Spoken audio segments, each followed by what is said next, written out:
গৌৰৱ গগৈয়ে নমিনেশ্যন দিছে, মই শুভেচ্ছা জনাইছোঁ, কিন্তু ভাৰততকৈ পাকিস্তানত দিলে তেওঁ বেছি ভোট পালে। মই সেইটোকে কৈছোঁ, তেওঁ যদি পাকিস্তানত ইলেকশ্যন খেলিলেহেঁতেন ভোট বেছি পালে। কাৰো ওপৰত ব্যক্তিগত একো কমেণ্ট নিদিওঁ, খালি এটাই কথা ক'ম যে যোন পাকিস্তানৰ এজেণ্ট সি পাকিস্তানত ইলেকশ্যন খেলিব লাগে, ভাৰতত নহয়।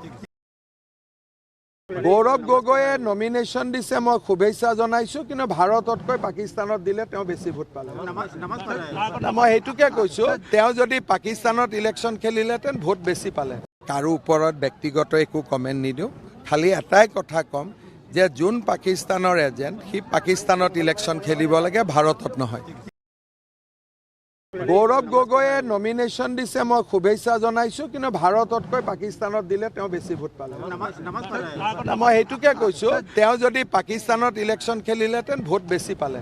কাৰো ওপৰত ব্যক্তিগত একো কমেণ্ট নিদিওঁ, খালি এটাই কথা ক'ম যে যোন পাকিস্তানৰ এজেণ্ট সি পাকিস্তানত ইলেকশ্যন খেলিব লাগে, ভাৰতত নহয়।